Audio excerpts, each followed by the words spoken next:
ওরে 3.5 হাত মাটির ঘর, কারো আপন কারো পর, কারো হবে ফুলেরই বাগান, কারো বা হবে জাহান্নাম। প্যারা নবীর উম্মতি নারী নূর নবী রহমাতুল লিল আলামিনের ওই ইন্তেকাল মুহূর্তের দোয়া, জিন্দেগি ভর রব্বুল ইজ্জতের কাছে করা দোয়া, ইন্তেকালের মুহূর্তে আমার আল্লাহ খবর পাঠাইলেন, নবী গো উম্মতের মওতের চিন্তা করা লাগবে না, আপনার আরজি আপনার ফরিয়াদ আমি রব্বুল ইজ্জত কখনো ফিরিয়ে দেই নাই। আজও আমি আল্লাহ ওয়াদা দিচ্ছি, আপনার উম্মতের মধ্যে যারা মুমিন হবে ওই মুমিনদের জান কবজা করার জন্য কোনো প্রকার জোর জবরদস্তি হবে না। আমি আল্লাহ আজরাইল রে পাঠাইবো, আজরাইল গিয়া বলবে, ইয়া আইয়ুহান নাফসুল মুতমাইন্না ইরজিই ইলা রাব্বিকি রাদিয়াতাম মারদিয়া। আমার রব্বুল ইজ্জত কয়, নবী গো নবী, আপনার উম্মতের মধ্যে যারা মুমিন হবে তাদের জান কবজা করার জন্য আজরাইল গিয়া তাদেরকে বলবে, ইয়া আইয়ুহান নাফসুল মুতমাইন্না, ও আল্লাহর সন্তুষ্টি হাসিল করনেওয়ালা রূহ, ও প্রশান্ত রূহ, ওরে প্রশান্ত আত্মা, ইয়া আইয়ুহান নাফসুল মুতমাইন্না ইরজিই ইলা রাব্বিকি রাদিয়াতাম মারদিয়া। তুমি তোমার রবের সন্তুষ্টির দিকে বের হয়ে আসো, তুমি তোমার রবের দিদার লাভের জন্য বের হয়ে আসো, তুমি তোমার রবের নিয়ামত রাজি গ্রহণ করার জন্য বের হয়ে আসো। আল্লাহু আকবার। নবী রহমাতুল লিল আলামিন দোয়া করে গেলেন, নবীজির দোয়া আমার আল্লাহ মঞ্জুর করলেন, কালামে হাকিমাত কারিমা নাজিল করে দিলেন। ওই নবী রহমাতুল লিল আলামিনের ইন্তেকাল মোবারককে নিয়ে আর আমাদের মৃত্যুকে নিয়ে আমাদের সমাজে ফিতনা আছে না না। মৃত্যুর স্বাদটা এমন, মৌতটা এমন, আল্লাহ বলেন যায়কাতুল মউত, মৌতের স্বাদ গ্রহণ করবে, অর্থাৎ মানুষের শরীর থেকে রূহ কিছু সময়ের জন্য আলাদা থাকবে। কবরে ঢুকাইলে মুনকার নাকির কবরে আসার আগেই তার দেহে রূহ দেওয়া হবে, আর বাহির করা হবে না। সুবহানাল্লাহ। মুমিনের জন্য কবরে জান্নাতি নিয়ামতের ব্যবস্থা আছে। বলবেন হুজুর কেমন? হাদিসে মোবারক বুখারী শরীফ 1257 নম্বর হাদিসে মোবারক। আমার নূর নবী রহমাতুল লিল আলামিন বলেন, মুমিন ব্যক্তি যখন কবরে যায়, মুমিনকে যখন কবরে দেওয়া হয়, মুনকার নাকির ফেরেশতা যখন কবরে আগমন করে, তার শরীরে রূহ দেওয়ার পরে এই ব্যক্তি কবরের মধ্যে হাঁটু ভাঁজ করে নামাজের মতো বসে যায়। তার সামনে 2 জন ফেরেশতা আগমন করেন। এই 2 জন ফেরেশতা মুনকার নাকির, তাদের চোখগুলো নীল বর্ণের। নবী বলেন তাদের চোখগুলো নীল বর্ণের। আজকে যদি এই এলাকায় এমন একজন মানুষ পাওয়া যায় চক্ষু নীল বর্ণের, ওই মানুষটাকে হঠাৎ করে যেই দেখবে সেই একটু বিষম খাবে, ভয় পাবে, চিন্তা করবে সাধারণ মানুষের চোখ তো এমন হয় না, হবে সাদা আর কালো, নীল কেন? নবী রহমাতুল লিল আলামিন বলেন, কবরের মধ্যে মুনকার নাকির 2 জন ফেরেশতা আগমন করবেন, এরা চক্ষু হবে নীল। এরা আসার পরে এই ব্যক্তির প্রশ্ন করবেন, মার রব্বুকা? সে প্রশ্নের জবাব দিবে, রব্বি আল্লাহ। দ্বিতীয় প্রশ্ন করবে, ওমা দীনুকা? সে জবাব দিবে, দীনি আল ইসলাম। 3 নম্বর প্রশ্ন করবে, মা কুনতা তাকুলু ফি হাক্কি হাযা রাজুলুল্লাযী বুইসা ফীকুম? আমার নবীর দিকে হাত দিয়ে, হাত মোবারক আঙ্গুল মোবারক দিয়ে ইশারা করে বলবে, এই যে ব্যক্তি দেখতে পাচ্ছ, ওনার সম্পর্কে দুনিয়ায় তোমার আকীদা বিশ্বাস ধারণা কি ছিল? নবী বলেন, মুমিন বলবে, হাযা রাসূলুল্লাহ সাল্লাল্লাহু আলাইহি ওয়াসাল্লাম। চিৎকার দিয়া বলেন সুবহানাল্লাহ। নূর নবী রহমাতুল লিল আলামিন বলেন, এই মুমিন 3 পরীক্ষায় পাশ করেছে। এখন সে যদি দুনিয়ায় আহলে বাইতের মুহাব্বতকারী হয়, রব্বুল ইজ্জত নির্দেশ দিবে তার কবরের সঙ্গে জান্নাতের 2টা দরজার কানেকশন লাগায়া দাও। কয়টা? কয়টা? তার কবরের সাথে 2টা জান্নাতের দরজার কানেকশন লাগায়া দাও। এই ব্যক্তি যদি নবীর মুহাব্বতকারী হয়, রব্বুল ইজ্জত কুদরতের আওয়াজ দিবেন, আমার এই বান্দার শরীরে জান্নাতি পোশাক লাগাইয়া দাও। বানানো কথা নয়, বুখারী শরীফে 1257 নম্বর হাদিসে মোবারক থেকে বলছি, নবী বলেন কুদরতি আওয়াজ হবে, আমার বান্দার গায়ের মধ্যে জান্নাতি পোশাক লাগাইয়া দাও। আল্লাহর নির্দেশে জান্নাতি পোশাক শরীরে পরে যাবে, পরানো হবে। এই জন্যই তো বাবা মুমিন মুসলমান ব্যক্তিরা যখন মারা যায় শত শত বছর, হাজার হাজার বছর পরেও তাদের কবর খুললে তাদের শরীরের কাফন অক্ষত পাওয়া যায়। কথা বলেন ঠিক কিনা? কিভাবে অক্ষত থাকে? কারণ তার কাফনের উপরে জান্নাতি পোশাক দান করেছেন কে? তার কাফন মাটিতে পাইলে না খাইতো। সুবহানাল্লাহ করনা। তারা তো আল্লাহ জান্নাতি পোশাক দিয়ে প্যাকেট করে রাখছে। নবী রাহমাতুল লিল আলামিন বলেন, রব্বুল ইজ্জাত ওই বান্দার জন্য কুদরতের আরো একটা আওয়াজ দিবেন, আমার বান্দার জন্য তার কবরে জান্নাতি বিছানা লাগায়া দাও। সুবহানাল্লাহ বলেন। তার কবরে জান্নাতি বিছানা লাগায়া দেওয়া হয়। নবী রাহমাতুল লিল আলামিন বলেন, এই ব্যক্তি যদি শাহাদাতের মর্যাদা সম্পন্ন কোন ব্যক্তি হয়ে থাকে, যেমন কোন ব্যক্তি যদি পেটের পীড়ায়, পেটের ব্যথায়, পেটের অসুস্থতায় মারা যায়, নবী বলেন সে শাহাদাতের মর্যাদা পায়। কোন ব্যক্তি যদি জুমার রাত অর্থাৎ বৃহস্পতিবার দিবাগত রাতে যদি মারা যায়, নবী বলেন এই ব্যক্তি যদি ঈমানের সহিত মৃত্যুবরণ করে শাহাদাতের মর্যাদা পায়। নবী রাহমাতুল লিল আলামিন বলেন কেউ যদি পানিতে ডুবে মারা যায়, ওই ব্যক্তি শাহাদাতের মর্যাদা পায়। নবী বলেন কেউ যদি দ্বীনের জন্য, হকের জন্য লড়াই করতে করতে মৃত্যুবরণ করে, ওই ব্যক্তি শাহাদাতের মর্যাদা পায়। কেউ যদি যুদ্ধের ময়দানে হকের পক্ষে বাতিলের বিরুদ্ধে যুদ্ধ করতে করতে মারা যায়, ওই ব্যক্তির আল্লাহ শাহাদাতের মর্যাদা দান করে। কেউ যদি আল্লাহ এবং তার রাসূলের জন্য মৃত্যুর সম্মুখীন হয়, ওই ব্যক্তির আমার আল্লাহ শাহাদাতের মর্যাদা দান করে। কেউ যদি অ্যাক্সিডেন্টে, দুর্ঘটনায় মারা যায়, মৌতের সময় যদি ঈমান থাকে, আল্লাহ তারে শাহাদাতের মর্যাদা দান করে। জোরে কন্যা সুবহানাল্লাহ। এই শহীদদের ব্যাপারে, এই শাহাদাত বরণকারীদের ব্যাপারে আল্লাহ কোরআনে সূরা আলে ইমরানে বলেন, বিসমিল্লাহির রহমানির রহিম,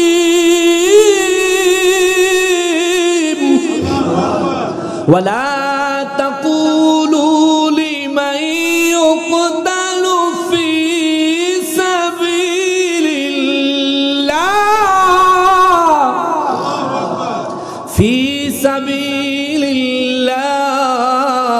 রব্বুল আলামিন বলেন, ওয়ালা তাকুলু লিমান ইউকতালু ফি সাবিলিল্লাহি আমওয়াত।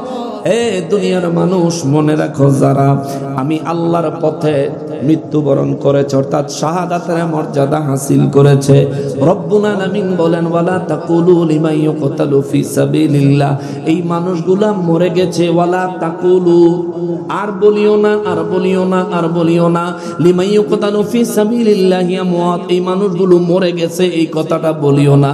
জোরে বলেন সুবহানাল্লাহ। আরো জোরে, আরো জোরে। একজন সাধারণ মুমিন সে যদি আল্লাহর রাস্তায় জিন্দেগি কুরবান করে দেয়, যদি শাহাদাতের মর্যাদা লাভ করে, সে মরে গেছে, এটা বলা যাবে? নিষেধ করছে কে? আল্লাহ। জোরে কর আল্লাহ। একটা সাধারণ ব্যক্তি মরে গেছে, এই কথা বলা যাবে না, নিষেধ করেছেন কে? আল্লাহ। যিনি আল্লাহর রাস্তায় নিজের জীবন কুরবান করেছেন, এই ব্যক্তি মরে গেছে, এই কথা বলা যাবে না, নিষেধাজ্ঞা কার? না নাই, না নাই। কেউ কেউ বলতে চায় নবীর ইন্তেকাল হয়েছে মানে নবী মরে গেছে, বলে না ভাই? ওরে ভাই, কেউ মরে না। নবী মরে গেছে তো দূরের কথা, কেউ মরে না। আল্লাহ বলেন যায়িকাতুল মাউত, মরে যায় আল্লাহ বলেন নাই। আল্লাহ বলেন মৃত্যুর স্বাদ গ্রহণ করে। স্বাদ গ্রহণ কেমন? স্বাদের একটা সময় আছে, টাইম আছে। ঠাকুরা করো, ইলেকট্রিক জিনিস করো, যদি ঠিক না হয় এমন হইলেও চলবো, আমরা অসুবিধা নেই, তুমি সুন্দর করে করো। আচ্ছা না, সামনে যারা বইছে হেরা লাটাতাম না, যারা দাঁড়িয়ে রয়েছেন বসতে চাইলে এদিকে জায়গা আছে, কিংবা জুতাটা হাতে নিয়ে ভিতরে ঢুকে যান, কারণ জুতা হেন রাইকাইলে মাহফিল শেষে জুতা পাওয়ার নিশ্চয়তা দেওয়া যাচ্ছে না, ঠিক না? কারণ তবারুকের ঠেলায় লাঠি ছোটে কোন দিকে তো দহিন দিকে যাইব, কাঠটা কাটা লইয়া যাইব গা, অনেকে দুই ভাইয়ের দুই ভাও দিয়ে জায়গা পাইছে।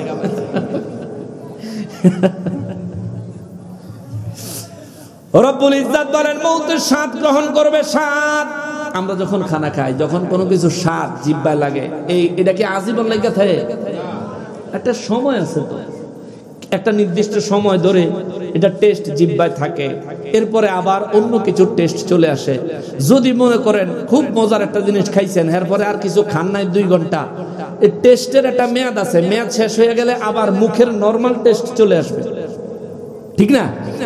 ওই টেস্টটা কিন্তু চলে যাবে। যেমন কমলা খাইলেন, কমলার কিন্তু খুব সুন্দর সেন্ট, খুব সুন্দর টেস্ট, এখন টেস্ট তো জিহ্বার মধ্যে লাগছে, খাইয়া 2 ঘন্টা কিছু খাইলেন না, দেখবেন একটা নির্দিষ্ট সময় পার হওয়ার পরে কমলার টেস্ট মুখের থেকে গায়েব হয়ে গেছে, মুখের আবার নরমাল টেস্টে মুখ চলে আসছে। অর্থাৎ কি, স্বাদ হইলো এমন জিনিস, এটা চিরস্থায়ী না, এটা ক্ষণস্থায়ী, কিছুক্ষণের জন্য আছে, তারপরে নাই। তাইলে দুনিয়াতে যখন রূহ বের হয়ে গেল, কবরে গেলে যখন শরীরের ভিতরে রূহ আবার দেওয়া হলো, এই দুনিয়াতে বাইরে গেছে আর কবরের ভিতরে ফেরত দিছে, এই মাঝখানে যে সময়টুকু, এই সময়টুকুর নাম হচ্ছে মউত।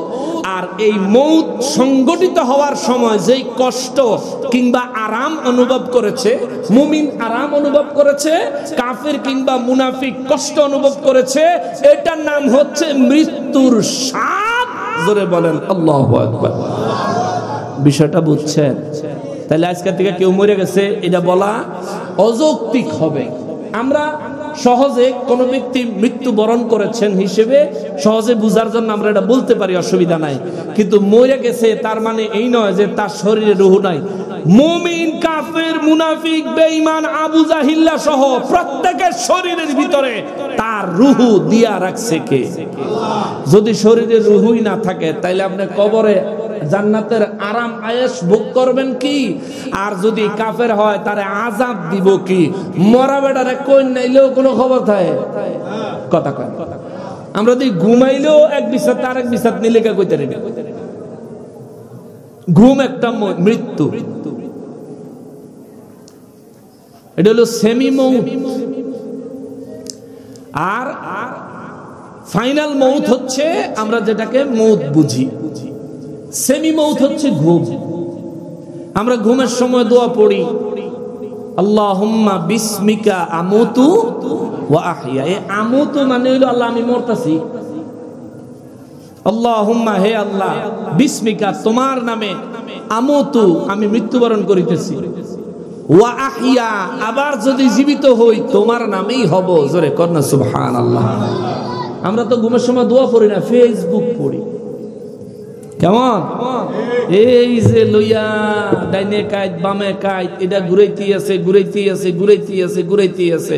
এবারে ঘুমের দোয়াটা পড়ে শো, ঘুম না আসা পর্যন্ত একবার সূরা ফাতিহা পড়ো, 3 বার ইখলাস পড়ো, এরপর আয়াতুল কুরসি পড়ো, কোরআন শরীফে যেখান থেকে যতটুকু পারো পড়ো। পড়ার শেষে দুরূদ শরীফ পড়তে পড়তে পড়তে পড়তে পড়তে পড়তে কিছুক্ষণ পড়তে থাও।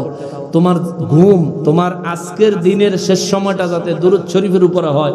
ঘুম থেকে জাগার সাথে সাথে আবার আলহামদুলিল্লাহিল্লাযী আহইয়ানা বা'দামা আমাতানা ওয়া ইলাইহিন নুশুর। যদি আরবি না পারো তাহলে বাংলায় কই, আল্লাহ আমি ঘুমের পরে, ঘুম এক প্রকার মউত, এই মউতের পরে পুনরায় তুমি যেহেতু আমাকে আবার হায়াতে জিন্দেগিতে সজাগ হওয়ার, জেগে ওঠার সুযোগ দিয়েছ, তার জন্য তোমার দরবারে লাখো কোটি শুকরিয়া, আলহামদুলিল্লাহ। এটা আদায় করো না, তোমার পুরো ঘুমটাই আল্লাহর ইবাদত হয়ে যাবে। জোরে কন্যা সুবহানাল্লাহ। তাইলে বাবাজিরা রে আমার, বুঝতে পারলাম এই হাজীপুরে যত মানুষ ইতিপূর্বে মারা গেছেন তারা প্রত্যেকে কবরে মুর্দা না জিন্দা? জোরে বলেন, আরো জোরে বলেন। যারা মুমিন তারাও জিন্দা, যারা কাফের তারাও জিন্দা, যারা মুনাফিক তারাও জিন্দা, যারা গুনাহগার তারাও জিন্দা।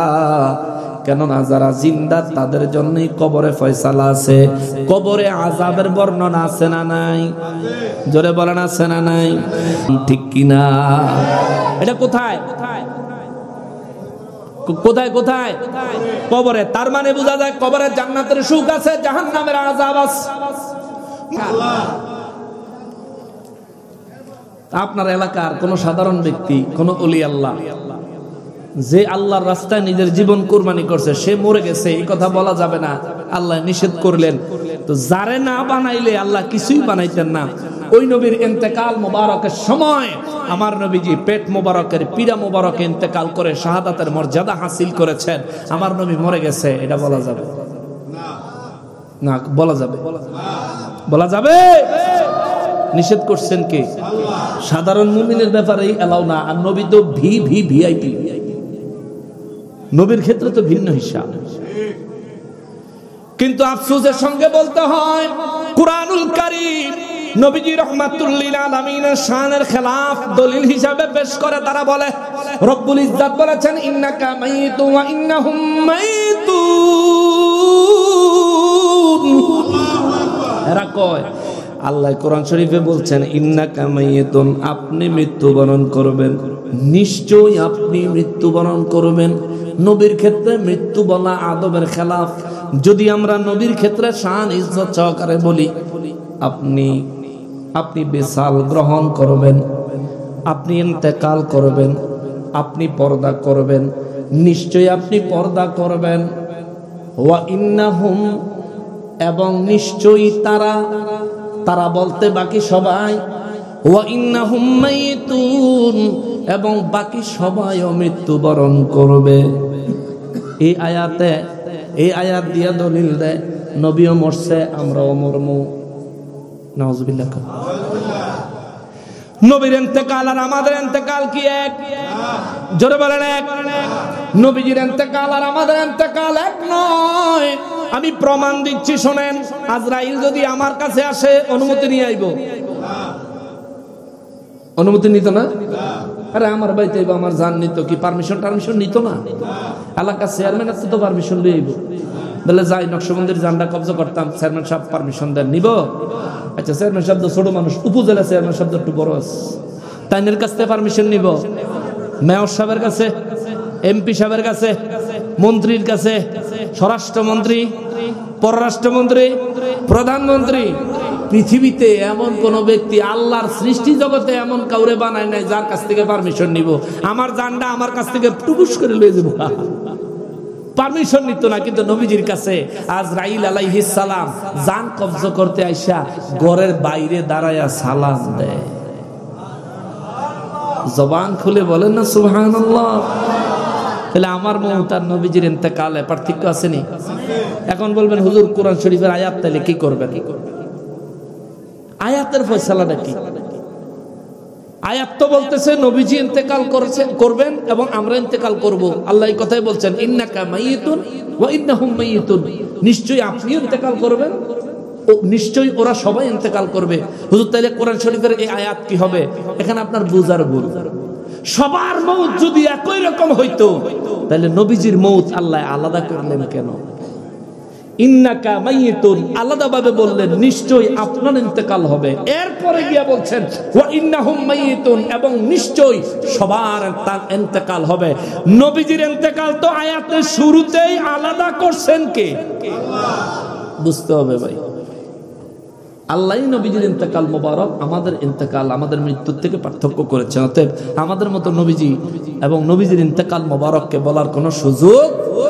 আমার নবী রাহমাতুল লিল আলামিন ইন্তেকালের সময় আজরাইল আলাইহিস সালামের সঙ্গে কথা বলেছেন, জিবরাইল আলাইহিস সালামের সঙ্গে কথা বলেছেন। আল্লাহ দরবারে নবীজির পয়গাম পাঠাইছেন। আল্লাহ আবার আল্লাহর দরবার থেকে নবীজির জন্য আল্লাহর পয়গাম পাঠাইছেন। নবীজি ইন্তেকালের সময় উম্মতের মায়ায় কেঁদেছেন। নবীজি ইন্তেকাল মোবারকের সময় উম্মতের জন্য আল্লাহর দরবারে ফরিয়াদ করেছেন, বলেন আমাদের মৃত্যুর সময় কি আমরা এগুলো করতে পারি? বলেন আমরা কি এগুলো করতে পারি? যেহেতু পারি না, তার মানে আমাদের মৌত নবীজির মৌত এক নয়, আমাদের ইন্তেকাল নবীজির ইন্তেকাল এক নয়। সেখানে আমার আল্লাহ কয় ওয়ালা তাকুলু লিমান ইউকতালু ফি সাবিলিল্লাহি আমওয়াত। রব্বুল আলামিন কয় নবী গো, ও নবী, বিশ্ববাসীকে বলে দেন আমি আল্লাহর নির্দেশ, আমার পথে যারা নিজেদের জীবনকে বিলীন করে দিয়েছে এই মানুষগুলো মরে গেছে এমন কথা কেউ বলতে পারবে না। আমি আল্লাহর নিষেধ, আমি আল্লাহর নিষেধ, আমি আল্লাহর নিষেধ। তাহলে শাহজালাল বাবায় মরে গেছে এই কথা বলতে নিষেধ করছে কি? জোরে বলেন। শাহপরান বাবায় মরে গেছে এই কথা বলতে নিষেধ করেছেন কে? সৈয়দ নাসিরউদ্দিন শিবা সালার রহমাতুল্লাহি আলাইহি মরে গেছে এই কথা বলতে নিষেধাজ্ঞা কার? জোরে বলেন কার? আমার আচ্ছা বাবা সহ যত ওলি আল্লাহ আছে রে, যত আল্লাহর ওলিরা আছে, যত শহীদেরা আছে, যত গাউস কুতুবেরা আছে, যারা আল্লাহর জন্য নিজের জীবনকে কুরবান করে দিয়েছে, আল্লাহর দ্বীন প্রতিষ্ঠার জন্য নিজেদের জীবনকে যারা অতিবাহিত করে দুনিয়া থেকে পর্দা করেছেন, এই প্রত্যেকটা মানুষ মরে গেছে এই কথা বলতে নিষেধ করেছেন কে? এই মানুষগুলো মরে গেছে বললে কি সওয়াব হবে না গুনাহ হবে?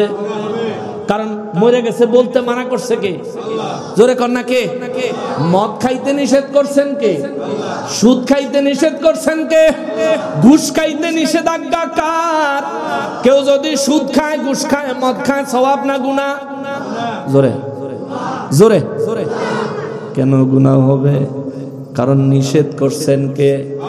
তাহলে আল্লাহ যে কাজ করতে নিষেধ করে ওই কাজ যদি কোনো মানুষ করে ওইটাই গুনাহ, ওইটাই পাপ, ঠিক কিনা বলেন? আল্লাহ নিষেধ করছে শহীদেরা মরে গেছে আমার রাস্তায় যারা নিজেদের জীবন ওয়ালা তাকুলু লিমান ইউকতালু ফি সাবিলিল্লাহ, ফি সাবিলিল্লাহ। আমি আল্লাহর রাস্তায়, আমি আল্লাহর রাস্তায়, আমি আল্লাহর পথে যারা নিজেদের জীবন বিলীন করেছে, আল্লাহ বলেন ওয়ালা তাকুলু, আর তাদেরকে বলা যাবে না, বলতে পারবা না। আয়াতের মাঝখান দিয়া যায় আমত, তারা মরে গেছে বলা যাবে না। জোরে কর না আল্লাহু আকবার। আল্লাহ মানা করছে কইতে তারা মরে গেছে। যদি কেউ বলে তারা মরে গেছে তাইলে সওয়াব না গুনাহ? জোরে কোন সওয়াব না গুনাহ? এই গুনাহ করেন না মানুষ। আপনাদের হাজিপুরে নাই? না না নাই। ওলিরা মরে গেছে, তার আর কিছু করার কোনো ক্ষমতা নাই। নবী মরে গেছে, পচে গলে শেষ হয়ে গেছে, এই ধরনের বক্তব্য দেওয়ার মতো মানুষ হাজিপুরে নাই, বাহুবলে নাই, হবিগঞ্জে নাই। আছে? কালকে কইেন না বলে খালি আমি কয়ে গেছি, আমারও আমি বলে খালি গাইল দিই। কারে গাইল দিতাম? অতদিন আমারে কইছেন গাইল দেই, হারা দিয়ে মূর্তির সামনে গিয়া তাজিম দেয়।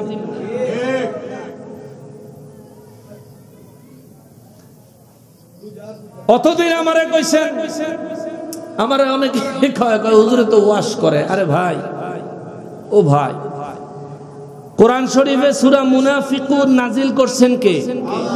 মুনাফিকের প্রশংসা কইরা। হ্যাঁ, কোরআন শরীফে সূরা মুনাফিকুন আল্লাহ যা নাজিল করছে মুনাফিকের প্রশংসা। ধুলাই কি? ধুলাই। কোরআন শরীফে সূরা কাফিরুন নাজিল করেছেন কে? কাফেরের প্রশংসায় ধুলাই। কোরআন শরীফে সূরা মুমিনুন নাজিল করেছেন কে? দোলাই না প্রশংসা?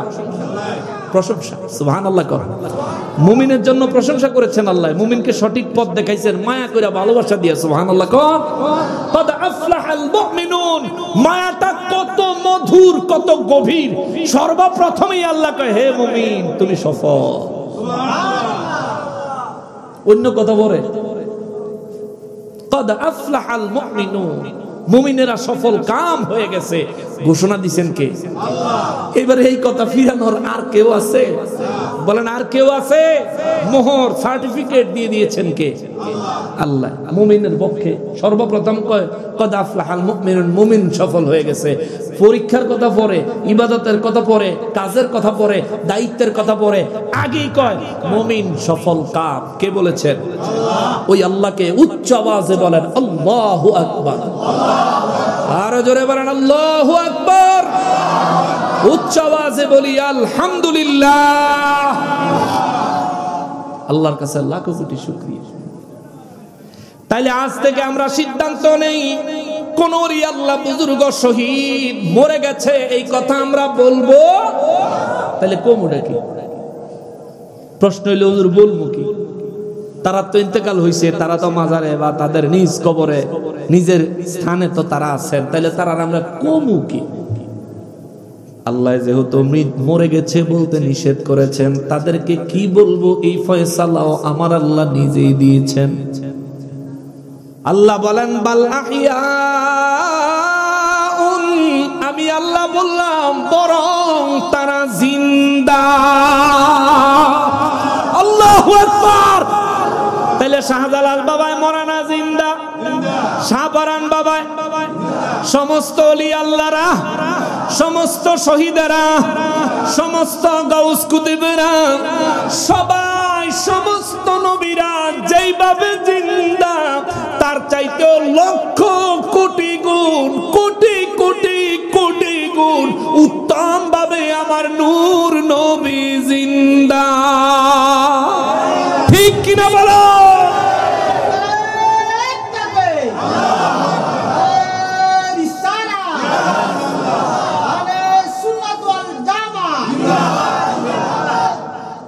বাবা কষ্ট হয়ে যেতেছে আপনার। তারপর ক্লিয়ার হয়েছে ব্যাকপক ক্লিয়ার তো না? 12টা। আমি আসলে অসুস্থ।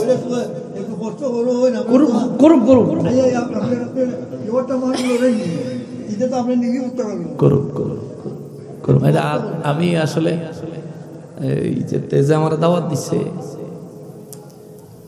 সেপ্টেম্বরের 19 তারিখ, সেদিন আমার আব্বা মারা গেছে। মানে ওই দিন আমার আব্বা হাতে ফোন করছে যখন, আমি খালি বলছি যে ঠিক আছে ডেট আছে দিমনে, আপনি কিছু টাকা পয়সা পাঠাই দিয়েন, তাহলে খাদেমরা লিখে লাগবে না মাহফিলটা। ওই আব্বার মৃত্যুরে কেন্দ্র করে মাহফিল রাখা। এর মধ্যে হেলথ থেকে শরীর টরীর বেশি সুবিধা না, শরীর অসুস্থ। মোটামুটি অ্যান্টিবায়োটিক ট্যাবলেট বাসাতে খাইয়ে আইছি। অ্যান্টিবায়োটিক তো দিনে একটা খাওয়ান লাগে।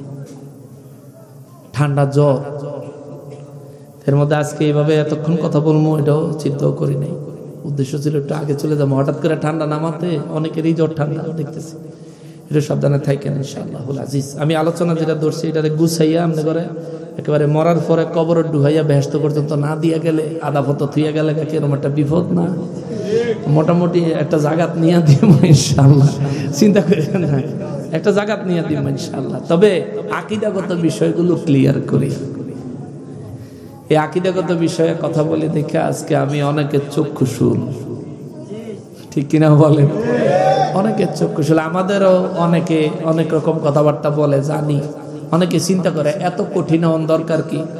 এত কঠিন হইয়া যদি না বলতাম, আর আমার সঙ্গে যদি এত কঠিন হইয়া মিলাইয়া আরো 10 জন আলেম বাংলাদেশে যদি কইতো, তাইলে ওয়াহাবিরা আল্লাহর ওলির মাজারগুলিতে আক্রমণ করার দুঃসাহস পাইত না। আজকে আমরা তাদেরকে নরম নরম ভাব দেখাই, আমরা মনে করি থাক, যন্ত্রণায় যাব না, আমরা মনে করি থাক, হেরারটা করুক, আমরাটা করি। ভাইও, যখন মিথ্যার প্রতিবাদ হবে না, এটাই সত্যের ন্যায় প্রতিষ্ঠিত হয়ে যাবে। প্রতিবাদ হইতে হবে, নরম হইতে হবে। আপনি নরম দিল দেখান, আপনি বাতিলের সঙ্গে নরম দিল দেখান। আপনি কি আল্লাহ রসুলের চাইতে বেশি নরম দিলের মালিক? আল্লাহ রসুল সাল্লাল্লাহু আলাইহি ওয়াসাল্লাম জীবনে কত কষ্ট করছেন, কোনো প্রতিবাদ করেন নাই। সেই রাসূলুল্লাহ নিজে 23টা, মতান্তরে 25টা, মতান্তরে 27টা, মতান্তরে 29টা যুদ্ধের স্বয়ং নিজে নেতৃত্ব দিছে। সুবহানাল্লাহ। আরো তো যুদ্ধ আছে। স্বয়ং নিজে সেনাপতির দায়িত্ব পালন করছেন 23টা যুদ্ধে। সুবহানাল্লাহ কন্যা। তো যুদ্ধ কি গরু ছাগলের বিরুদ্ধে করছিল? মানুষরূপী নাফরমানদের বিরুদ্ধেই করা হয়েছিল। অতএব দ্বীনের প্রয়োজনে, ইসলামের প্রয়োজনে এমন এমন সময় আছে, এমন এমন সময় সামনে এসে হাজির হয় যে সময় তলোয়ার নিয়ে বের হয়ে যাওয়ার সময়। এই সময় যদি আপনি নরম হইতে চান, এই সময় যদি চিন্তা করতে চান বলে থাক হেরা ক্ষমতা টমতা বেশি আছে, হেরার লোকজন বেশি আছে, পাওয়ার টাওয়ার বেশি আছে, থাক আমরা হেরার লগে ঝগড়া মারামারি কাটাকাটিতে না যাই। ও ভাই, আমরা তো কখনোই, সুন্নিরা তো খোদ রব্বুল আলামিনকে স্রষ্টা হিসেবে, সৃষ্টিকর্তা হিসেবেও মানে না। কিন্তু এমন একজন মানুষও নাই যে মৌত বিশ্বাস করে না। কথা বলেন ঠিক কিনা? মৌত এক অপ্রিয় সত্য। আমি সরাসরি আলোচনায় ঢুকে গেলাম। যারা দাঁড়িয়ে আছেন, যদি দয়া করে, এই পাশে জায়গা আছে, চাইলে আপনারা এদিকে আসতে পারেন। বাইরে কুয়াশা পড়তেছে, তো সবে মাত্র শীত পড়তেছে, মাথার উপর কুয়াশা পড়লে ঠান্ডা লাগবে। আমি নিজেও জ্বরে ঠান্ডায় ভুগতেছি কয়েকদিন ধরে। যদি মনে করেন বসবেন, এদিকে জায়গা আছে, চলে আসতে পারেন ইনশাআল্লাহ। মৃত্যু সম্পর্কে আল্লাহ রাব্বুল আলামিন কালামে হাকিমের সূরা আলে ইমরানের মধ্যে বলেন, বিসমিল্লাহির রহমানির রহিম, কুল্লু নাফসিন যায়িকাতুল মাউত। আওয়াজ করে বলেন সুবহানাল্লাহ। রব্বুল আলামিন কালামে হাকিমের মধ্যে সূরা আলে ইমরানে বিশ্ববাসীকে উদ্দেশ্য করে আমার আল্লাহ বলেন, ঈমানদারদেরকে নির্দিষ্ট করেন নাই, বেঈমানদেরকেও নির্দিষ্ট করেন নাই, মুনাফিকদেরকেও নির্দিষ্ট করেন নাই, এমনকি গোটা মানব জাতিকেও উদ্দেশ্য করে আমার আল্লাহ বলেন নাই। আল্লাহ বললেন কুল্লু নাফসিন, প্রত্যেকটা আত্মা, প্রত্যেকটা আত্মা, প্রত্যেকটা আত্মা, যায়িকাতুল মাউত, মৌতের স্বাদ ভোগ করাই লাগবে। চিৎকার দিয়া বলেন আল্লাহু আকবার। মহান রব্বুল আলামিন এই আয়াতে কারিমার মধ্যে কেন আমার আল্লাহ মানব জাতির ডাকলেন না? ইমানদার মুমিন কিংবা কাফির কিংবা মুনাফিক কেউ আমার আল্লাহ নির্দিষ্ট করে কথাটা বললেন না? কারণটা কি? কারণ হলো কাফির, মুনাফিক, মুমিন এরা প্রত্যেকেই হলেন মানুষ। এদের আত্মা আছে, আসেনি? আপনার আমার আত্মা আসেনি? জোরে বলেন আসেনি? আত্মারে আমরা আত্মার চাইতে সহজে বুঝি রূহ। রূহ কি জিনিস? রব্বুল আলামিন কালামে হাকিমের মধ্যে আমার নূর নবী রহমাতুল্লিল আলামিনকে বলেন, নবী গো, দুনিয়ার মানুষ আপনাকে জিজ্ঞেস করে রূহ কি? আপনি বলে দেন কুলির রূহু মিন আমরিল্লাহ। রূহ কোন বস্তুর নাম নয়, রূহ হলো আল্লাহ পাকের একটা হুকুম। জোরে বলেন না সুবহানাল্লাহ। আল্লাহর একটা আদেশের নাম হলো রূহ। রব্বুল আলামিনের একটা আদেশের নাম হলো রূহ। হুজুর, বিষয়টা আর একটু ক্লিয়ার করে বলেন। আপনাদের এলাকার ছেলেরা বিদেশে যায় না? আপনাদের এলাকায় অনেক ছেলেরা ড্রাইভিং করে না? ড্রাইভিং লাইসেন্স লাগে না? কথা কর। বিদেশে যাইতে পাসপোর্ট লাগেনি? পাসপোর্টের মূল্য বেশি না পাসপোর্টের মেয়াদের মূল্য বেশি? যদি মেয়াদ না থাকে পাসপোর্টের কোনো দাম নাই। ডেট এক্সপায়ার পাসপোর্ট আর নতুন পাসপোর্ট দেখতে প্রায় একই রকম। ডেট এক্সপায়ার পাসপোর্ট যদি ইমিগ্রেশনে দেন, আপনার যাতায়াত স্থগিত হয়ে যাবে, আপনার সফর বন্ধ হয়ে যাবে। কিন্তু ডেটওয়ালা পাসপোর্ট যদি দেন, ইমিগ্রেশন আপনার পাস করে দিবে। তাহলে দাম কি পাসপোর্টের না ডেটের? কথা বলেন, দাম কিসের? ডেট আছে তো পাসপোর্টের মেয়াদ কমপক্ষে 6 মাস থাকা লাগবে যদি সফর করেন। বাংলাদেশ থেকে যে কোনো দেশে সফর করতে চান অন্তত পক্ষে 6 মাসের মেয়াদ না থাকলে বিমান আপনারা টিকিট দিত না। ড্রাইভিং লাইসেন্স, পুরাতন ড্রাইভিং লাইসেন্স আর নতুন ড্রাইভিং লাইসেন্স দেখতে পুরানটা দিলে পুলিশে মামলা দিব, ট্রাফিকে মামলা দিব, আর যদি নতুনটা দেয় মামলা দিত না। দাম কি লাইসেন্সের না তারিখে? জোরে বলেন। তারিখটা হইল সরকারি আদেশ। গণপ্রজাতন্ত্রী বাংলাদেশ সরকার ড্রাইভিং লাইসেন্সে একটা তারিখ দিছে, এই তারিখ থেকে ওই তারিখ পর্যন্ত এই লাইসেন্সটা বৈধ, এটা সরকারের আদেশ। পাসপোর্টটা এই তারিখ থেকে ওই তারিখ পর্যন্ত এটা বৈধ, এটা সরকারের আদেশ। এরপর এটা অবৈধ, এটা সরকারের আদেশ। আমাদের শরীরের ভিতরে রূহ আছে, আমাদের শরীরের ভিতরে প্রাণ আছে, এটাও আমার আল্লাহর আদেশ। আল্লাহ আমাদেরকে জন্মের একটা তারিখ দিছে, মৃত্যুর একটা তারিখ দিছে। সুবহানাল্লাহ। পাসপোর্টে যেমন তৈরি করার তারিখ থাকে, মেয়াদ উত্তীর্ণের তারিখ থাকে। যেদিন মেয়াদ শেষ পাসপোর্টের দাম নাই। আমারও জন্মের তারিখ আছে, আমার একদিন মৃত্যুর একটা তারিখ হবে। ওই দিন আমি আজকে আমার কত দাম, কত মূল্য, কত ইজ্জত, কত সম্মান। কিন্তু যেদিন আল্লাহর আদেশের ওই তারিখ এক্সপায়ার করবে, তারিখ শেষ হয়ে যাবে, তারিখটা শেষ হওয়ার সঙ্গে সঙ্গে আমি হাসানুর রহমান হুসাইন তখন আর এত বড় প্রধান বক্তা থাকবো না, হয়ে যাব লাশ। জানাজা এবং দাফনের জন্য অপেক্ষা হবে। আজ আমার যত মূল্য আছে সেদিন আমার তত মূল্য থাকবে না। আজ আমি আমার সম্পদের মালিক, সেদিন আমি আর আমার সম্পত্তির মালিকানা রাখবো না। এমনকি নিজের গায়ে যে পোশাকটা থাকবে সেটাও খুলে নিয়ে সস্তা মার্কিন কাপড়ের সাদা কাফন লাগাইয়া দিবে। এরে মুসলমান, এই জন্য রব্বুল ইজ্জত আমার নবীকে শিখিয়ে দেয়। হুজুর বলেন, কুলির রূহু মিন আমরিল্লাহ। মানুষকে বলে দেন, মানুষ রে, তুই যে বেঁচে আছো, তুমি যে জীবিত আছো, জীবিত থাকার পিছনে তোমার বডিতে একটা রূহ কাজ করে। এই রূহটা হলো আল্লাহর আদেশ। আল্লাহ এই বডিটারে আদেশ দিয়া দিছে, একটা মেয়াদ দিয়া দিছে বডি রে, এই যে জন্মগ্রহণ করলি আগামী এত তারিখ পর্যন্ত তোমার মৃত্যুর দিন, এত তারিখ পর্যন্ত তোমার ভ্যালু থাকবে, হায়াত থাকবে, জিন্দেগি থাকবে। মেয়াদ শেষ হইয়া গেলে আমার কাছে ফিরে আসতে হবে জীবনের আমল নিয়া। জোরে বলেন সুবহানাল্লাহ। বলতেছিলাম সূরা আলে ইমরানে মহান রব্বুল আলামিন বলেন,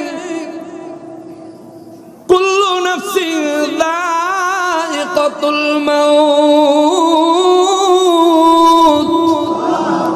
আল্লাহ তাআলা বলেন, নবী গো, বিশ্ববাসীকে বলে দেন, সমস্ত আত্মাগুলোকে মৃত্যুর স্বাদ গ্রহণ করা লাগবে। মানুষের শরীরে আত্মা আছে, পশুর শরীরেও আত্মা আছে, আসেনি? ছাগলের শরীরে আত্মা আছে না নাই? গরুর শরীরে, জোরে বলেন। প্রত্যেকটা প্রাণীর শরীরে প্রাণ আত্মা দিয়েছেন কি আল্লাহ? শুধু যদি মানুষের কয় শুধু মানুষেরা মরবি, আল্লাহ যদি শুধু মানুষকে বলেন শুধু মানুষরাই মৃত্যুর স্বাদ গ্রহণ করতে হবে, তাইলে তো পশুরা বাদ পড়ে যায়। এই জন্য আমার রব্বুল ইজ্জত বললেন, কুল্লু নাফসিন, প্রত্যেকটা আত্মাকে যায়িকাতুল মাউত, মৌতের স্বাদ গ্রহণ করা লাগবে। চিৎকার দিয়া বলেন সুবহানাল্লাহ। এখন আমরা জিন্দেগি ভর মনে করি যে মানুষ মরে যায়, মানুষ কি মারা যায়? আল্লাহ বলেন মানুষ মৃত্যুর স্বাদ গ্রহণ করে। সুবহানাল্লাহ। কি গ্রহণ করে? মৃত্যুর। আমার সঙ্গে একটু বুঝবেন, মৃত্যুর। আজকে মৌতের এমন ধরা ধর্ম, মৌতের আজকে 12টা বাজাই দিল। অর্থাৎ এমন ভাবে আপনাদের খেদমতে পেশ করার চেষ্টা করব যাতে এই বিষয়ে আর কোনো ডাউট না থাকে, বিষয়টা বুঝতে যাতে অসুবিধা না হয়। এখন মৌতের এই জায়গা আইলে আমি যদি হক কথাগুলো কোরআন সুন্নাহ মোতাবেক কইতে যাই, কিছু মানুষের উপরে আবার ছটে ফুটে গিয়া পড়বো, এতে কি আপনারা রাগ হইবেন? রাগ হইলেও আমি হেম নই কম, আপনারা রাগ হইলে সারবো, কিন্তু আল্লাহ রাগ হইলে সারতো? আপনারা রাগ হইলে সারবো, আল্লাহর রাসূল রাগ করলে সারতো? আপনারা নাইলে কি লাইবেন, নাইলে জোর গেলে মাইরই লাইবেন, এই দাও জামুকে আল্লাহর কাছে, মরার ফরার কিটা করবে? আল্লাহকে ভয় করা উচিত। মুসলমানের আরে, আমার প্যারা নবীর উম্মতের আরে, রব্বুল আলামিন কালামে হাকিমের মধ্যে বলেন যায়কাতুল মাউত, মৃত্যুর স্বাদ গ্রহণ করবে, মৃত্যুর স্বাদ। আল্লাহ বলেন নাই মরে শেষ হয়ে যাবে, বরবাদ হয়ে যাবে।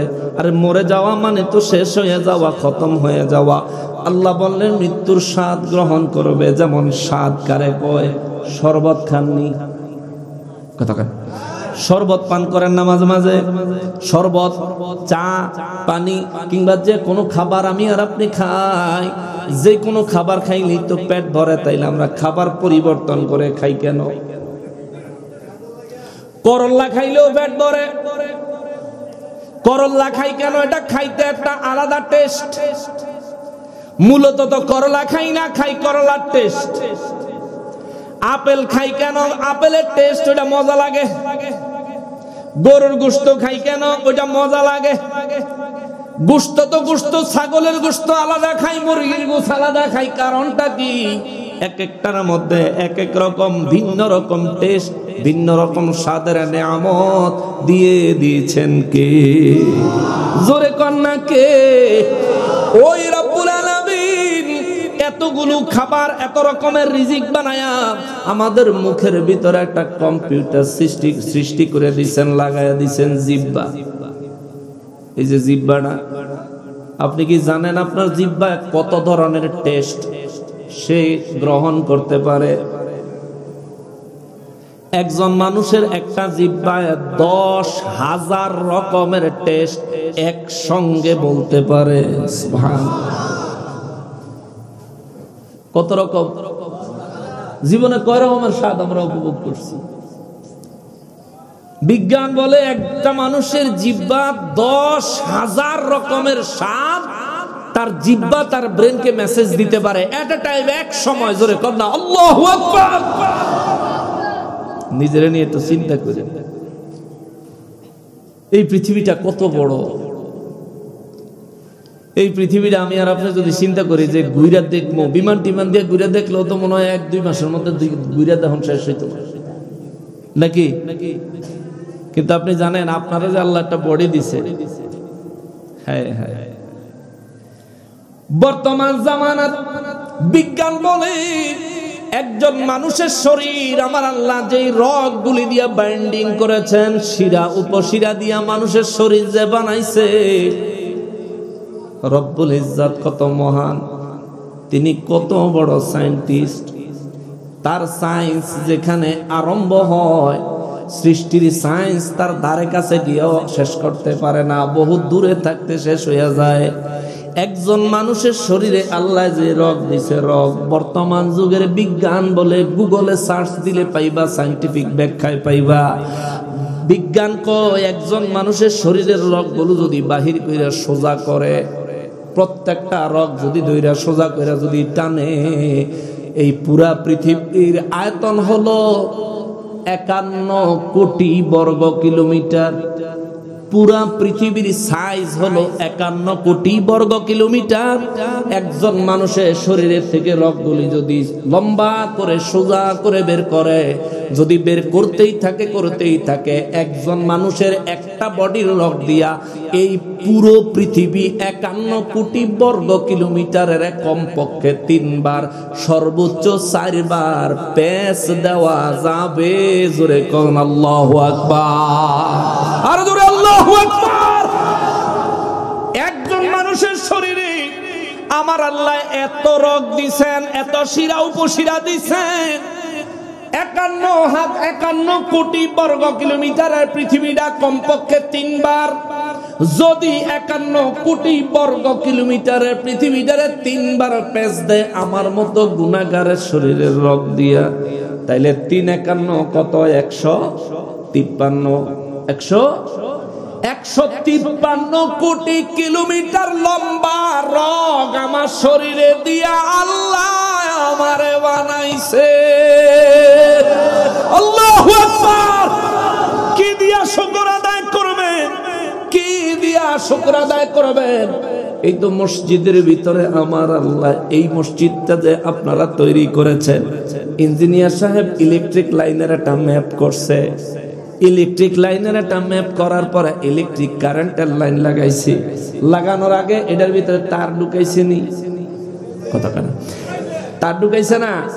তার ঢুকাইছে। একটা মসজিদ কতটুকু জায়গা, কতগুলো টাকার তার লাগছে, কতগুলো মিস্ত্রির রোজ লাগছে, এইটুকু জায়গা ওয়ারিং করতে এত টাকা লাগছে। আর আল্লাহ আমার শরীরে ওয়ারিং করছে রে বিনা পয়সায়, চায় শুধু শুকরিয়া। জোরে কন্যা সুবহানাল্লাহ। কিচ্ছু চায় না, শুধু চাই আল্লাহ যে তুই শুকর আদায় কর। লা ইন শাকারতুম, বান্দা যদি শুকর আদায় করো, লা আযীদান্নাকুম, তোমার শুকর আদায় পায়া আমি আল্লাহ তোমাকে কিছুই দিব না এমন না। তুমি যদি শুকরিয়া আদায় করো, তোমার নেয়ামতের পরিমাণ আমি আল্লাহ আরো আরো আরো অধিক গুণে বাড়ায়া দিব। সুবহানাল্লাহ। তাহলে শুকরিয়া আদায় করলে ফায়দা কি আল্লাহর না আমার? জোরে বলেন। শুকরিয়া আদায় করলে ফায়দা হয় কার? আরো জোরে, আরো জোরে। বুঝছেন আমার কথাটা? আমার কথাটা বুঝতে পারছেন? আমরা যদি শুকর আদায় করি লাভ হবে কি আল্লাহর না আমাদের? আমাদের লাভ। আল্লাহ বলেন লা ইন শাকারতুম, যদি তুমি শুকরিয়া আদায় করো, লা আযীদান্নাকুম, আমি তোমার নিয়ামত আরো বাড়ায়া দিব। জোরে বলেন না সুবহানাল্লাহ। কিন্তু আমরা শুকরিয়াই আদায় করি না, ফাইলে উবুতে খাইতে তাই বিসমিল্লাহ পড়ি না। এই সমগ্র অবস্থা। তা আমরা নিয়ামত কি বাড়বো না কমবো? কমবো, কারণ আমরা আল্লাহ শুকর আদায় করি না। যদি শুকর আদায় করেন, যে ব্যক্তি আল্লাহ শুকর সব সময় আদায় করবেন প্রত্যেকটা বিষয় নিয়ে, সুখে থাকলেও আলহামদুলিল্লাহ, দুঃখে থাকলেও আলহামদুলিল্লাহ, আল্লাহ শুকর আদায় করবেন। দুঃখের দিন, আরে আল্লাহ বলছেন ফা ইন্না মাআল উসরি ইউসরা, তোমাদের দুঃখের দিন, একটা দুঃখের পর আমি আল্লাহ দুইটা সুখের দিনের আনন্দ সংবাদ দিলাম। জোরে কন্যা সুবহানাল্লাহ। একটা দুঃখের দিনে আপনি যদি সবর করতে পারেন, দুইটা আনন্দের দিন, সুখের দিন আপনাকে দান করবেন কে? জোরে বলেন না কে? মুসলমানের আরিফ, আমার পেয়ারা নবীর উম্মতের আরিফ, যেই কথাটা বলতে বলতে এদিকে আসলাম, আল্লাহ বলেন যায়িকাতুল মাউত, মৌতের স্বাদ গ্রহণ করা লাগবে। আমরা যে খানা খাই, খানার মধ্যে আমরা স্বাদ অনুভব করি মুখে, জিহ্বায় যাওয়ার পরে যদি স্বাদ মজা না লাগে, পেটের ভিতরেরটা সুইতা বমি হয়ে বাইরে যায়, ঠিক না বাবা? তাইলে আমরা খাবার খাই শুধু পেট ভরার জন্য না, আমরা প্রত্যেকটা খাবার খাই সর্বপ্রথম চাহিদা হলো টেস্ট, স্বাদ, মজা লাগতে হবে, ভালো লাগতে হবে। সারা পৃথিবীতে এত মশলা দিয়ে তরকারি কোন দেশও খায় না। আমরা বাঙালিরা যত মশলা দিয়ে তরকারি খাই, সৌদি আরবের গেলে হেতারা এত মশলার নামও জানে না। হেরা কোন রকম সিদ্ধ মিদ্ধ করে কেমনে জানি খায়। হেরাটাও এক মজা। বিভিন্ন দেশে বিদেশে যারা থাকে, হেরাটা এক মজা। কিন্তু হেরাটা যত মজাই খায়, প্রবাসে যারা আছে, প্রবাসে এন কি আছে, একটু আত্মলত ভাই, কয় বছর থাকছো? 11 বছর থাকছো। 11 বছর থাকতেও খালি বাইরের ভাত আর তরকারি মন চায়, কেমন? আরে এই মজা আর দুনিয়ার কোন খানার লগে মিলতো না। আমরা এটা টেস্টের জন্য খাই, স্বাদের জন্য খাই। রব্বুল আলামিন বলেন যায়িকাতুল মাউত, রব্বুল আলামিন বলেন মৃত্যুর স্বাদ অনুভব করা লাগবে, গ্রহণ করা লাগবে। স্বাদ কি? মৌত কেমন হয়? মৃত্যুর যন্ত্রণা, মৃত্যুর কষ্টটাকে স্বাদ বলা হয়েছে। হাদিসে মোবারকের মধ্যে আমার নূর নবী রাহমাতুল লিল আলামিন বলেন মৌতের স্বাদ হয় দুই রকম। মুমিনের মৌতের স্বাদ হয় এমন, মুমিনের মৌতের স্বাদ হয় এমন, আটার খামিরার ভিতরে যদি একটা চুল থাকে, আটার খামিরা ময়দার খামিরের ভিতরে যদি একটা চুল থাকে, চুলটাকে যদি টান দিয়া বাহির করে, ময়দার খামিরে টের পায়। বলেন টের পায়? নইরে সইরে যায়, ফুটবলের মতো আরেকদিকে দৌড় দেয়, টেরই পায় না, বের করে লেছে টান দিয়ে। নবী বলেন মুমিনের রূহ এমন ভাবে বের করা হয়, মুমিনের শরীরে কোনো প্রকার কষ্টই অনুভব হয় না। জোরে বলেন আল্লাহু আকবার। নবী বলেন মুমিনের মৃত্যুর দ্বিতীয় নম্বরের কাইফিয়াত, ছোট বাচ্চা মায়ের দুধ পান করতে করতে যেমনি ভাবে মায়ের পাশে ঘুমায়া যায়, ঘুমন্ত বাচ্চার মুখ থেকে মা দুধটা টান দিয়া বাহির করলে বাচ্চার যেমন ঘুম ভাঙে না, অসুবিধা হয় না, চিৎকার দিয়ে ওঠে না, কোনো কষ্ট পায় না, তার চাইতো সহজ ভাবে মুমিনের জান আমার আল্লাহর নির্দেশে কবজা করা হয়। জোরে কন্যা সুবহানাল্লাহ। 3 নম্বরে নূর নবী রাহমাতুল লিল আলামিন মুমিনের মৃত্যুর একটা কাইফিয়াত বলেছেন। তৃতীয় নম্বরের কাইফিয়াত হলো রুই। চিনেন রুই? তুলা, তুলার মধ্যে উৎকৃষ্ট মানের তুলাটাকে রুই বলে। রুইয়ের ভিতরে নবী রাহমাতুল লিল আলামিন বলেন রুইয়ের ভিতরে যদি চুল পড়ে, চুলকে টান দিয়া রুইয়ের ভিতর থেকে বাহির করলে, রুইয়ের ভিতরে যদি কোনো একটা কাঁটা থাকে, মনে করেন অনেকগুলো রুই, ভিতরে একটা কাঁটা ঢুকে গেছে, এই কাঁটাটা বাহির করলে যেমনি ভাবে রুই টের পায় না, তার চাইতে অত্যধিক আরামে নিরাপদে মুমিনের জান আমার আল্লাহ কবজা করে। আরো জোরে বলেন না সুবহানাল্লাহ। কাইফিয়ত কয়টা? কাইফিয়ত কয়টা? 3 কাইফিয়ত মুমিনের। আর নবী বলেন কাফের বেঈমানের কাইফিয়ত অন্যরকম। জীবন্ত ছাগলের শরীর থেকে চামড়াটা টেনে টেনে খুলে নিলে জীবন্ত ছাগলটা, বকরিটা যত কষ্ট পায়, একটা মুনাফিক, একজন কাফের, একজন বেঈমানের রূহ বাহির করার সময়, একজন চিরপাপী তাপির শরীর থেকে রূহ বাহির করার সময় জিন্দা ছাগলের শরীর থেকে চামড়া টেনে বের করার চাইতেও আরো বেশি কষ্ট অনুভব হয়। জোরে বলেন না নাউযুবিল্লাহ। একদিন আমার নূর নবী রাহমাতুল লিল আলামিন মসজিদে নববী শরীফের মধ্যে আমার দয়াল নবী রাহমাতুল লিল আলামিন একটা পাত্র মোবারক থেকে পানি মোবারক নিয়ে নিজের কপাল মোবারকে দিলেন, চেহারা মোবারক একটু মাখলেন আর বললেন আমার নবীজি মৃত্যুর যন্ত্রণা বড়ই কঠিন, মৃত্যুর যন্ত্রণা বড়ই কঠিন।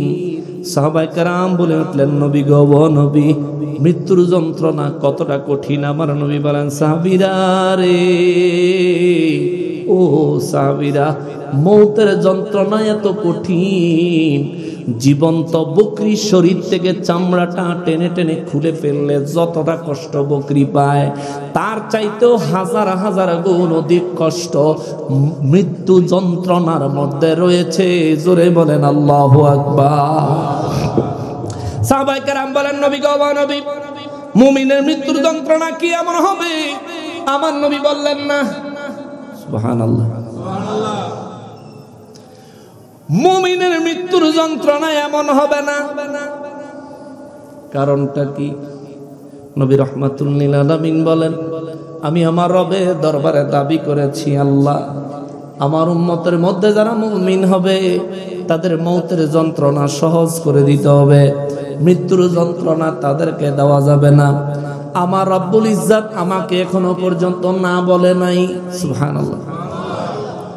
এখনো পর্যন্ত আমার আল্লাহ আমাকে বলেন নাই যে না না না অবশ্যই মুমিন ব্যক্তিরাও মৃত্যুর কষ্ট অনুভব করবে। আমার আল্লাহ আমাকে এমন কথা বলেন নাই। আবার মুমিন ব্যক্তিরা মৃত্যুর কষ্ট অনুভব করবে না এমন কথাও বলেন নাই। আমি অপেক্ষায় আছি আমার রব্বুল ইজ্জত যেন দয়া করে আমার উম্মতের জন্য এই দোয়াটা কবুল করেন। নবী আমার ইন্তেকালের মুহূর্ত চলে আসলে আমার নবী রাহমাতুল লিল আলামিন উম্মতের জন্য আমার নবী তখনও চিন্তায় মগ্ন ছিলেন, না জানি আমার উম্মতের মওত কেমন হয়। আজরাইল আলাইহিস সালাম আমার নূর নবী রাহমাতুল লিল আলামিনের হুজরা মোবারকে যখন তাশরীফ আনলেন নবীজির ইন্তেকাল মোবারকের জন্য, আমার নবীজি রহমাতুল লিল আলামিনের বুক মুবারকের উপর যখন আজরাইল হাত রাখলো, আমার নবী জিজ্ঞেস করে, আজরাইল আমার বুকের উপর কি রেখেছো? আজরাইল কয়, হুজুর আমার হাত রেখেছি। আমার নবী বলেন, আজরাইল রে, আমার সৃষ্টিকর্তার কসম, আমার মনে হয় উহুদ পাহাড়টা তুলে আমার বুকের উপরে রেখে দিয়েছো। আল্লাহু আকবার। নবী আমার রাহমাতুল লিল আলামিন দুই চক্ষু মোবারকের পানি মোবারক ছাড়তে ছাড়তে বলে, আজরাইল আমার উম্মতের মওতেও বুঝি উম্মতের এত কষ্ট হবে? আজরাইল আলাইহিস সালাম বললেন, হুজুর আপনার উম্মতের মওতের মধ্যেও এমন কষ্ট হবে? আমার নবী বলেন, আজরাইল যত কষ্ট আছে রে আমি নবীর বুকের উপরে চাপায়া দে, তবু আমার উম্মতের মৃত্যুর যন্ত্রণা আল্লাহ যেন মাফ করে দেয়। আরো জোরে বলেন না সুবহানাল্লাহ। ওরে দয়ালো নবী প্রেমের ছবি আর আসবেন না জগতে, আমার মায়ার নবী প্রেমের ছবি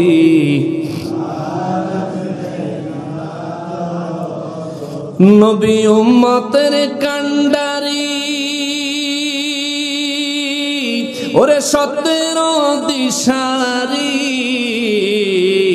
শাফাআত করিবেন নবী হাসরে। নবী উম্মতের কান্ডারি, সত্যের দিশারি, শাফাআত করিবেন নবী হাসরে।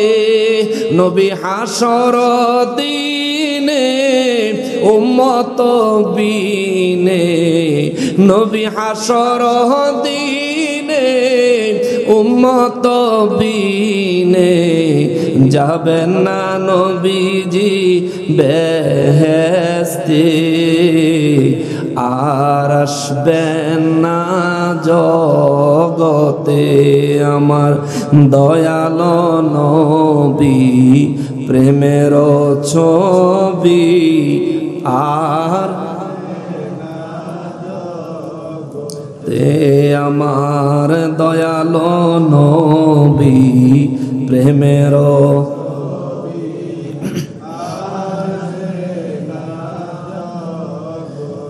নবীর 63 সাল জিন্দেগি, ওরে কাঁদছেন বলে উম্মতি, এখনো কাঁদেন শুয়ে মদিনাতে।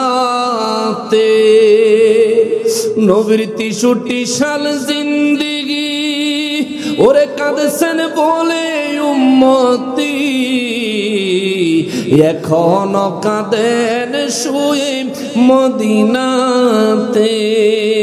নবী উম্মতের লাগিয়া মদিনায় শুইয়া, নবী উম্মতের লাগিয়া মদিনায় শুইয়া, কান্দেন নবী দিনে রাত্রে, আর আসবেন না জগতে, আমার দয়াল নবী প্রেমের ছবি আর আসবেন গতে, আমার দয়াল নবী প্রেমের ছবি আর আসবেন। আল্লাহ আমাদের সবাইকে মওতে নূর নবীজির দিদার নসিব করে দিও, বলেন আমিন। বাবাজিরা রে, আমার দরকার, আমার বেশি সুন্দর লাগে না, চলবো। হরকত চিন্তা না, জের জবর জজম তাসদীদ মদ গুন্না কিছুই জানতো না। একবারে শূন্য থেকে আরম্ভ করে হাফেজে কোরআন হয়ে আজকে তারা পাগড়ি গ্রহণ করেছে। সবাই আওয়াজ করে পড়ি আলহামদুলিল্লাহ। সবাই মহব্বতে তাদেরকে একবার মারহাবা বলি, আর আওয়াজ করে বলি, সবাই একসঙ্গে বলি। এরা কি এই এলাকারই ছেলে? আপনাদের এলাকারই 3 জন আর পাশের গ্রামের 1 জন। সারা জীবন আপনাদের গ্রামের আর কি, সারা জীবন মুরব্বীরা কইছে বাড়ির গরু গাডার ঘাস খায় না, কিন্তু আজকে আপনাদের মাদ্রাসার শিক্ষক মহোদয়েরা, পরিচালক মহোদয়েরা এবং ছাত্ররা প্রমাণ করে দিছে বাড়ির কাছে হোক আর দূরে হোক, যদি শিক্ষা ব্যবস্থা এবং পরিচালনা সুন্দর হয় যে কোনো জায়গাতেই দ্বীনি শিক্ষা গ্রহণ করা যায়। এটা প্রমাণ হয়েছে। আপনাদের এলাকায় এত সুন্দর একটা প্রতিষ্ঠান হয়েছে এবং তার একটা গৌরবপূর্ণ সফলতা আপনাদের সামনে উপস্থাপন হয়েছে, তার জন্য আপনাদের গৌরব করা উচিত এবং এই প্রতিষ্ঠানের জন্য অন্তর থেকে সার্বিক সহযোগিতা পেশ করা উচিত। আল্লাহ আমাদেরকে এই প্রতিষ্ঠানের দ্বারা দুনিয়া এবং আখিরাতের কামিয়াবি হাসিল করার তৌফিক দান করেন, পড়ি আমিন। আগের হুজুর থাকতে মিলা শরীফ পড়ে লাইছি, এখন শুধু বাকি রয়েছে দোয়া। দোয়ার আগে আপনারা যদি বিরক্ত না হন, আমি সামান্য কিছুক্ষণ কোরআন সুন্নাহ নিয়ে একটু কথা বলবো, যেহেতু আমার একটা বিষয় দিছে, বিষয়ের উপর কিছু কথা বলবো, আপনাদের কষ্ট হয়ে যাবে। তাইলে আলোচনায় প্রবেশ করার আগে আসুন প্রিয় নবীজির খেদমতে বরকত পাওয়ার আশা নিয়ে কয়েকবার দুরূদ শরীফ পড়ি। আল্লাহুম্মা সাল্লি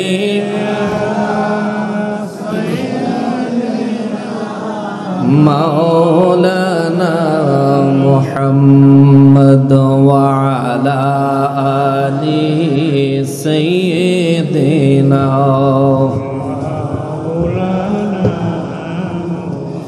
मोहब्बत बोलेन अल्लाहुम्मा सल्ली अला मौलाना मुहम्मद व अला आलि सय्यिदिना।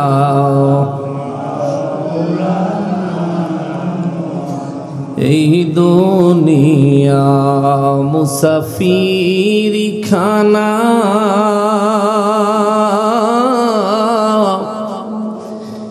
কেহ থাকতে পারবে না, कोई आगे रवाना है कोई पीछे रवाना। अल्लाहुम्मा सल्ली अला मौलाना मुहम्मद व अला आलि सय्यिदिना।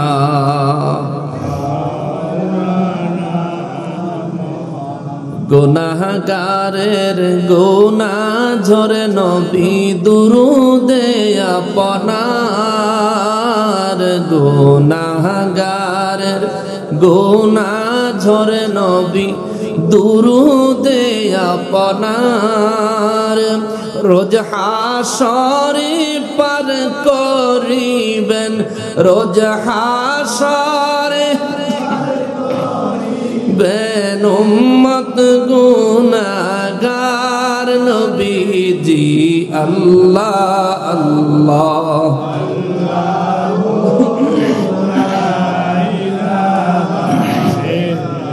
ओ अल्लाह अल्लाह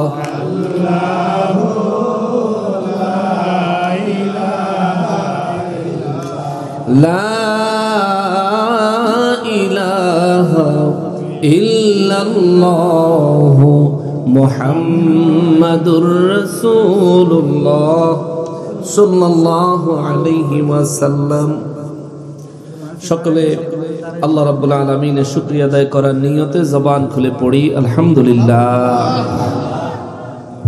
আর একবার শুকরিয়া আদায় করব এজন্য যে পরওয়ারদিগারে আলম মেহেরবানি করে আজ 15 নভেম্বর 2025 সালের রোজ শনিবার দিবাগত রাতে আয়োজিত ঐতিহ্যবাহী হবিগঞ্জ জেলাধীন বাহুবল থানাধীন হাজিপুর জামে মসজিদ ও মাদ্রাসা কমিটির উদ্যোগে আয়োজিত 28তম বার্ষিক সুন্নি মহাসম্মেলনে আমাদেরকে আসার, অবস্থান করার, উপস্থিত হওয়ার যে সুযোগ, যে তৌফিক মহান রব্বুল আলামিন এনায়েত করেছেন, জবান খুলে তার জন্য উচ্চ আওয়াজে আরো একবার শুকরিয়া আদায় করি, আলহামদুলিল্লাহ। স্পিকারটা একটু কমায় দাও, খালি একটু একটু। লক্ষ কোটি দুরুদ ও সালাম সরকারে কায়নাত সৈয়দুল মুরসালিন খাতিমুন নবীন রহমাতুল লিল আলামিন নূরে মুজাসসাম নূরুন আলা নূর হায়াতুন নবী জিন্দা নবী নবীদের নবী উম্মতের কন্ডারি নবী শাফাআতের কন্ডারি নবী হাউজ কাউসারের মালিক নবী আমার নূর নবীজির নূরানি কদম মোবারকে মহান রব্বুল আলামিন যেন কবুল করেন। জবান খুলে পড়ি আমিন। অধ্যক্ষের আয়োজিত 28তম বার্ষিক সুন্নি মহাসম্মেলনের সম্মানিত সভাপতি সাহেব, হাজিপুর জামে মসজিদের সম্মানিত সভাপতি মহোদয় এবং মাদ্রাসা কমিটির সম্মানিত সভাপতি মহোদয় জনাব হাজী আব্দুল সত্তার সাহেব, সহসভাপতি হিসেবে উপস্থিত রয়েছেন হাজিপুর গ্রামের অত্যন্ত গণ্যমান্য ব্যক্তি জনাব আব্দুল গনি সাহেব। আমার পূর্বে নুরানি ইরফানি তাকরীর পেশ করেছেন হবিগঞ্জের গৌরব ইসলামী চিন্তাবিদ হযরত মাওলানা মুফতি মুজিবুর রহমান সাহেব হবিগঞ্জ। আলোচনা পেশ করেছেন সুমধুর কণ্ঠের অধিকারী হযরত মাওলানা কারি হাফেজ মহিউদ্দিন জালালী সাহেব, প্রধান শিক্ষক অত্র মাদ্রাসা। উপস্থিত দিগার উলামায়ে কেরাম, আমার সম্মুখে উপস্থিত দিনদার ইমানদার মুসলমান মুত্তাকি ভাইরা, পর্দার আড়ালের মা ও বোনেরা, রাস্তাঘাট দোকানপাট থেকে দূর দূরান্ত থেকে পৃথিবীর বিভিন্ন প্রান্ত থেকে বিভিন্ন সোশ্যাল মিডিয়ার মাধ্যমে আমাদেরকে যারা দেখছেন, সকলকে উদ্দেশ্য করে সালাম আরজ করে আলোচনায় প্রবেশ করছি। আসসালামু আলাইকুম ওয়া রাহমাতুল্লাহি ওয়া বারাকাতুহু। সম্মানিত হাজিরিন, পোস্টারে উল্লেখ করা হয়েছে আমার বিষয় হচ্ছে মৃত্যুর যন্ত্রণা। মৃত্যু এমন একটা বিষয়, যেই বিষয়টাকে অস্বীকার করার মতো কোনো মানুষ আদম আলাইহিস সালাম থেকে শুরু করে আজ পর্যন্ত একজনও পাওয়া যায় নাই। কথা বলেন ঠিক কিনা? বহু মানুষ আছে পরকাল বিশ্বাস করে না, বহু মানুষ আছে কবরের জিন্দেগি বিশ্বাস করে না, বহু মানুষ আছে জান্নাত জাহান্নাম ফয়সালা হবে বিশ্বাস করে না, বহু মানুষ আছে নবী রাসূলদেরকে নবী রাসূল হিসেবে বিশ্বাস